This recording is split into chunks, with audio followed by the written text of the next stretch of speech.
Keeping on top of health and fitness stories is difficult. Fortunately, I quite enjoy doing it, which is why I'm going to start reporting some of my favorite stories from the month to you in a bit of a monthly digest. So let's dive into some stories. Whoop are apparently close to releasing the new version of their band after their last release of the 4.0 in 2021.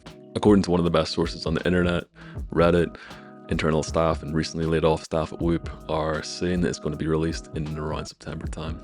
That information provided to The Independent suggests that the new band will likely offer improved sensors like UV exposure and hydration levels, a slimmer and sleeker design, the ability to withstand more wear and tear, a better battery life, better charging, better accuracy of existing metrics, along with more tech, app, and accessory integrations.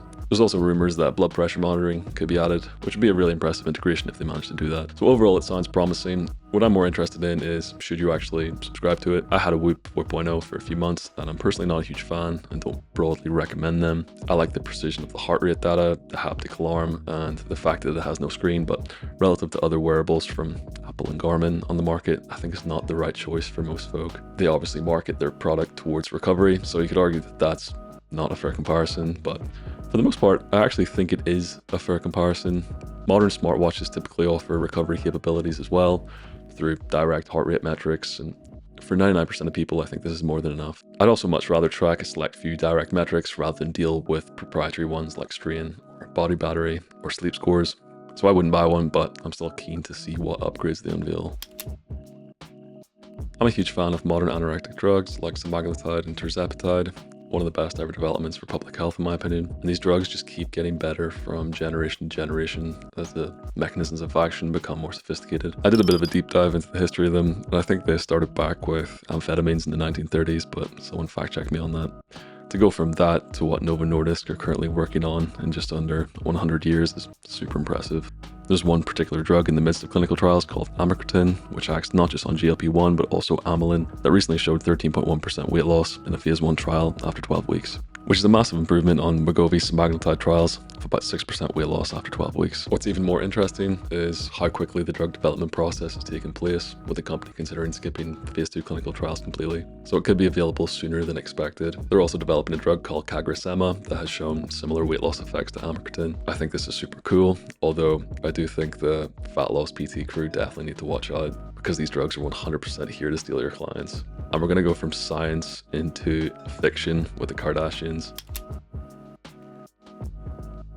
People are becoming more aware of the benefits and demands of anorectic drugs, and they want a piece of the pie. Enter the Kardashians. Kourtney Kardashian's company Lemme has launched a weight loss pill called GLP-1 Daily that apparently is scientifically formulated to activate metabolism, shrink belly fat, and support healthy body composition. If you're even remotely nutrition literate, alarm bells should be going off with that sentence alone. They're essentially marketing it as a natural alternative to Ozempic, the word natural denoting absolutely nothing at all, as per usual. The ingredients are lemon fruit, saffron, and red orange fruit extract, and the company claimed that 2 capsules a day taken with food will support weight management, and best results are seen after 3 to 6 months of consistent use. If you actually take this for 6 months, you're looking at a cost of £300, which is pretty wild. Now, if anyone has any human RCTs showing that these ingredients contribute to significant weight loss over time at the listed doses, then let me know, because the alarm bells are now ringing very loudly. So obviously this is a scam, but it nicely touches on the broader topic of loose regulation for dietary supplements, which is a huge problem. Drugs go through lengthy development cycles to test for efficacy and safety, whereas in the dietary supplement space, it's often the wild, wild west. I assume she's going to make a fortune with this, which is incredibly disturbing. And it goes without saying, don't listen to celebrities or athletes or anyone who's not a licensed health professional when discussing nutrition and dietary supplements. If they are licensed, assess their claims. I have a quick 10-step checklist for how I spot nutrition charlatans in my free emails, which you can find linked in the description. If a dietary supplement is marketed as an alternative to a modern anorectic like Ozempic, run. And if you're listening to this having already bought GLP-1 Daily, are perceiving results from it, and are feeling triggered by my take, just remember that personal anecdote isn't plausible evidence for efficacy. I get it all the time! This is really funny. So Nobel Prize winner Dr. Saul Justin Newman recently went on a bit of a mission to debunk blue zones, these areas of the world where people are reported to live past 105 years old. And he found that most of the claims about people living over this age are total bullshit, unsurprisingly. He said in a recent interview, "I've tracked down 80% of the people aged over 110 in the world. Of these, almost none have a birth certificate. Apparently in the US alone, there are more than 500 of these people, with only 7 having a birth certificate and 10% having a death certificate." Okinawa in Japan is another one of these blue zones where in 2010 the Japanese government did a survey and found that 82% of the people aged over 100 in Japan turned out to be dead. And the same is true for other blue zones like Sardinia and Icaria. With the Greek blue zone Icaria, at least 72% of centenarians were dead, missing, or pension fraud cases. He goes on to say, regions where people most often reach 100 to 110 years old are the ones where there's the most pressure to commit pension fraud, and they also have the worst records. So the secret to these blue zones is A, don't have a birth certificate, B, don't register your death, and C, commit pension fraud. At the end of the article, it says that the oldest man in the world, this guy called John Tinniswood, is from a very rough part of Liverpool at 112 years old. What this obviously means is that we must study Liverpool. It's clearly another blue zone. People who buy into blue zones need a bit of a reality check. I think even Zac Efron done a whole Netflix series on this. Kind of funny, but it's pretty disturbing. David Protein is a newly launched brand of protein bar that claims to be protein perfected. Per bar, they contain 28 grams of protein, 0 sugar, 1 to 2 grams of carbs, no artificial sweeteners, no artificial flavors, and 150 calories. So 75% of the calories are for protein, which is really impressive. On the protein front, they've went with a blend, which is typical of protein bars. I'm personally not a huge fan of the inclusion of collagen protein or whey protein concentrate in the blend, but that's a bit pedantic. The chief science officer of the company is Peter Attia, so it's cool to see the doses for the protein bar actually listed on the label. That's a green spider dig. I think health and wellness creators promoting protein and creating monohydrate products will start to become more mainstream, especially if their word already is a bit tarnished through shady supplement sponsorships. It looks really good and I would buy it. TikTok Shop has recently expanded and launched in Ireland. I don't personally like this, at least through the lens of nutrition and dietary supplements. You now have anyone and everyone promoting very questionable and often unsubstantiated dietary supplements. This isn't aimed at the folks selling protein powders, creatine, or protein bars. They're completely sweet in my opinion. It's more aimed at people, possibly even well-meaning people, selling things like sea moss, greens, and tonka ali. These niche supplements not backed by a lot of human data, if any. I don't fuck with that. The claims these creators are making are totally unsubstantiated, and profiting off them is kind of disturbing, but nothing new for the circus that is the online nutrition world. I actually made a throwaway account on TikTok to trial this feature, and I've never had views so fast in the video, so it's a feature that TikTok are clearly pushing, but people are taking advantage of it by spreading misinformation. I think TikTok need to do something ASAP to regulate it.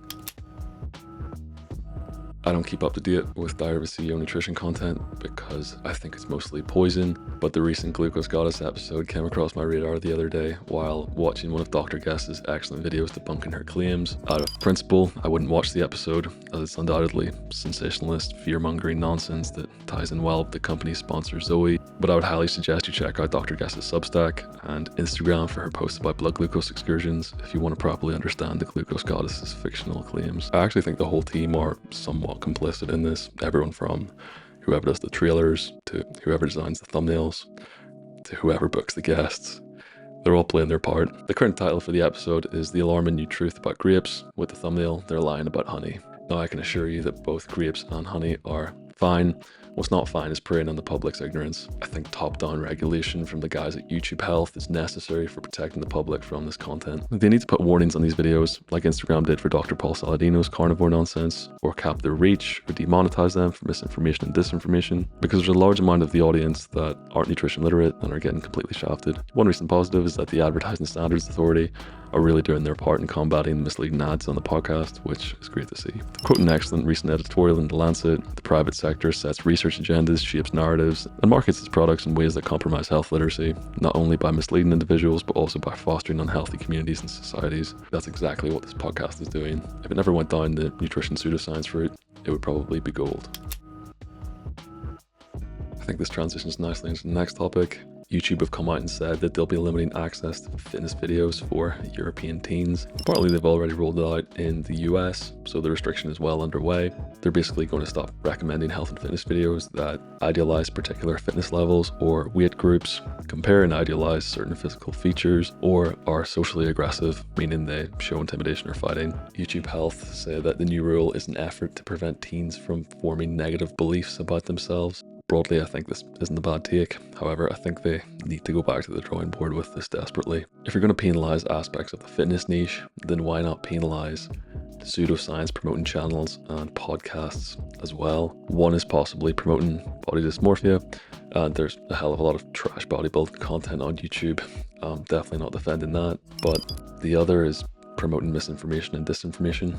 Both are bad, but only one is being regulated by YouTube. It's a pretty disturbing double standard. Like, I would rather a teenager watch Joe Delaney's fitness videos at 15 to 16 years old than come across Gary Brecka's videos or Glucose Goddess or Dave Asprey on Diary of a CEO. I don't know what the nuances are to the idealized particular fitness levels or weight groups criterion, but I imagine there's going to be some excellent fitness content not getting pushed because of it. I think YouTube need to rethink this, or at least expand the regulation to level the playing field. This is a bit of a retro one, but I haven't seen anyone talking about it. If you haven't already seen the documentary Icarus, I'd highly suggest watching it.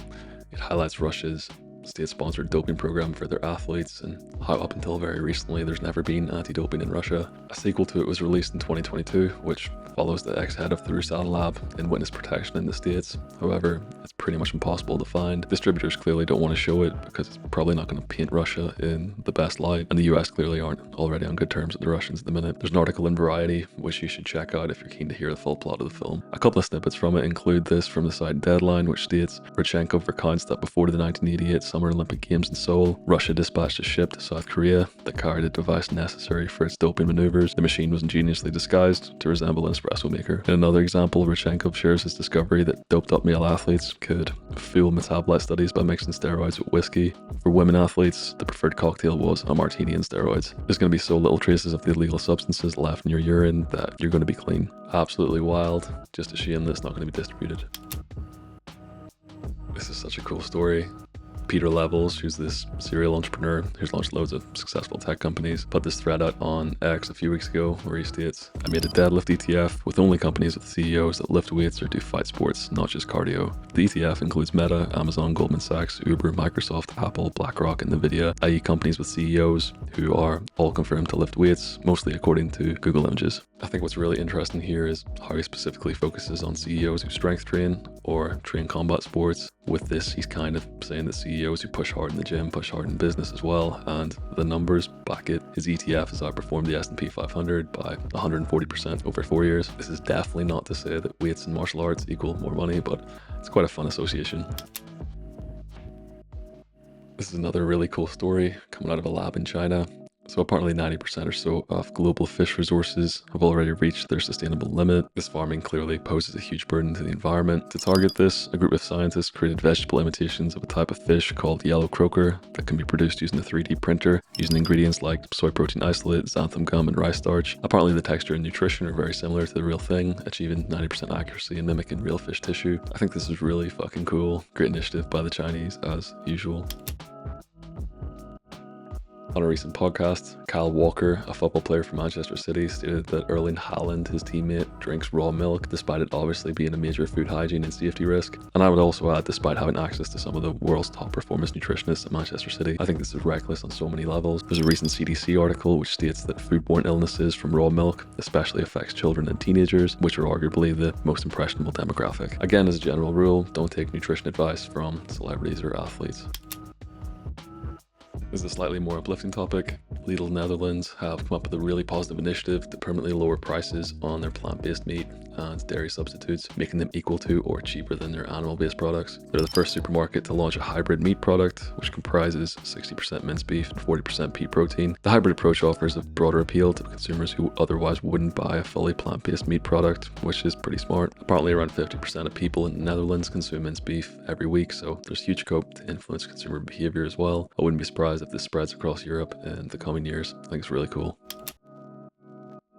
So Ron Johnson, the senator for Wisconsin, just used US tax dollars to parade anti-science hacks in Congress under the guise of health and nutrition advocacy. I can't bring myself to watch this, so I'm going to be citing Dr. Andrea Love, who wrote an excellent piece on her Substack about it. She described it as a disgusting display of wellness, snake oil peddling, anti-science disinformation, chemophobia, lies, and platforming of wholly unqualified individuals who should have no platform whatsoever, much less a televised presence at our Congress. Of these unqualified individuals, we had RFK Jr., the king of conspiracies, Vari Hari, aka Food Babe, that name always makes me laugh, Jillian Michaels, a fitness trainer on the TV show Biggest Loser, Jordan Peterson and his daughter Michaela backing their lion diet, and Grace Price, an 18-year-old self-taught cancer and epigenetics whiz kid. There were no scientists, no dietitians, just people with a vested interest in peddling fear and pseudoscience.